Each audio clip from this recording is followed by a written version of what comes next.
What's poppin', everybody? This is Sabrewolf94. Normally I'm not supposed to have a video up today, but this is some emergency shit going on. So the Nintendo Direct, actually, not Pokemon Direct, was yesterday. I watched the whole thing. I didn't check out the treehouse, but whatever. And then today I got a video in my YouTube feed about, it was a dude saying, Pokemon Sword and Shield removing hundreds of Pokemon in the Pokedex. And I'm like, what the fuck? I checked the shit out. Then I went into the treehouse and watched the whole thing, skip through the end, whatever, watch some stuff in the beginning, in the middle. But basically, this is the idea. According to Junichi Masuda and Ohmori, for development reasons, for battle mechanics, for the sake of the battle mechanics and having so many different Pokemon with the new Pokemon coming out in Sword and Shield and all the other ones that we already have, they decided they're not going to have a national Pokedex. So my guess, they're probably going to have like, I don't know, 500, 600, I'm hoping at least around that number of different Pokemon between the new ones and the new ones that are going to be in the Galar region, and then some of the older ones, favorites like Pikachu, all the other ones that people have seen in the treehouse. Cerebi has them listed, but you won't have the entire Pokedex, like all the 800 ones we already have and all the new ones in the Galar region.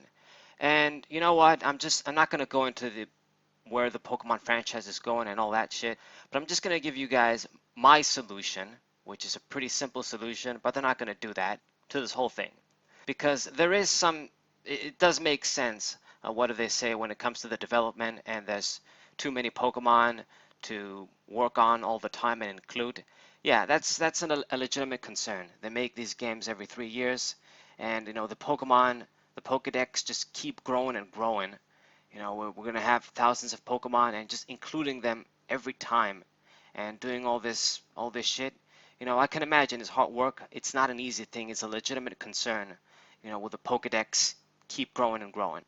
So my solution to this is make a Pokemon game every 4 years, not 3 years. Pretty simple.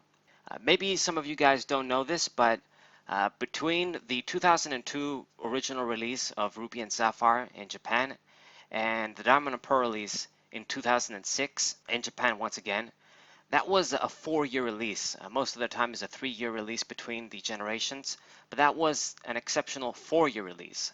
And the Diamond and Pearl games, in my opinion, have basically are the richest games when it comes to content, especially for the time. There's just so much shit to do to get in that game. We can talk about the flaws and what have you.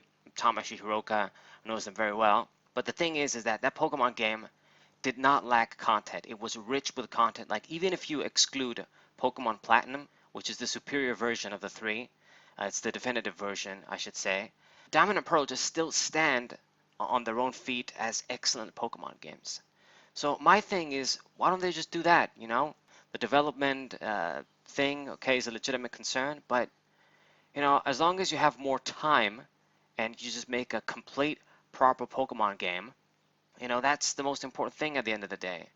It's kind of like how Rockstar does things when they release Grand Theft Auto games. Those kind of games come out every 4 or 5 years, and I don't play Grand Theft Auto games. The last one I played, and the best one in my opinion, is the San Andreas one. But the thing is that those games come out, they make a fuck ton of money, they're complete games, and they're just amazing. They still sell. It takes a few years, but it's a proper game, and they have replay value. In my opinion, if they just made a very good Pokemon game that just is rich with content, just an excellent game that you can do so many things, you need basically years to completely play and fully enjoy. It would be fine. It would be fine if we got like a perfect Pokemon game every 4 years, a definitive, complete Pokemon game.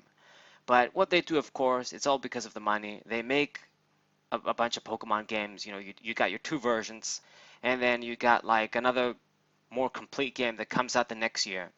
In the case of Sun and Moon, they gave us 2 of those definitive editions. Black and White 2, those were sequels, but it's just more of the same thing. They release a Pokemon game, and on purpose they make it half-assed in a way, I mean, it's still a complete game, but they leave out shit on purpose to give us a definitive version the next year or something, where it's basically the same game with 20 or maybe 30% extra content or updated graphics. And it's some bullshit. And you can't just say, okay, I'm just gonna skip the generation and wait for the definitive version to come, because like they did with X and Y, that shit may not come out, or they might do sequels like with Black and White 2. So what you do is you buy the game, and then you buy the fucking definitive version the next year, and it solves that problem, and it's gonna solve the problem with the Pokedex thing. You think you don't have enough time to include all of the Pokemon, program all of the Pokemon in, or whatever the hell. Release the game in 4 years. Make a super excellent Pokemon game, definitive Pokemon game, full Pokedex, all of the features. Put some shit like Battle Frontier in, which you haven't put for years. And if you nail it out of the park between all of the in-game content features and the online features, all the online play options, people are going to enjoy it and play it for years until the next one comes out. So they could do this. It's the best option in my opinion, but of course they won't. They want to get the game out every 3 years, the new generation, and they want to have some sort of spin-off anyway yearly so they can get more money. It's all about the money at the end of the day. It just makes the most sense what I'm saying. Take up more time if it's not going to be ready. You need time, as you say, to include all of the Pokemon in the Pokedex. Do it. Take 4 years and make a Pokemon game that's so good people just don't want to ever stop playing. Anyways, guys, short rant. To be honest, I've never seen this sort of backlash ever. Like, normally there's always some dislikes, some people hating on something, on anything.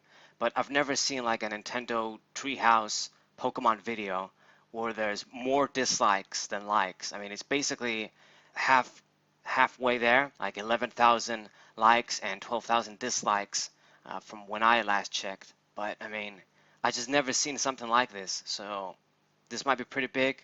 Maybe Nintendo are gonna have to change their mind, just do something. But if they go through with this, there's definitely gonna be consequences. I mean, to be honest, the Pokemon franchise, as I've been saying, made other videos about, I've been digging it less and less.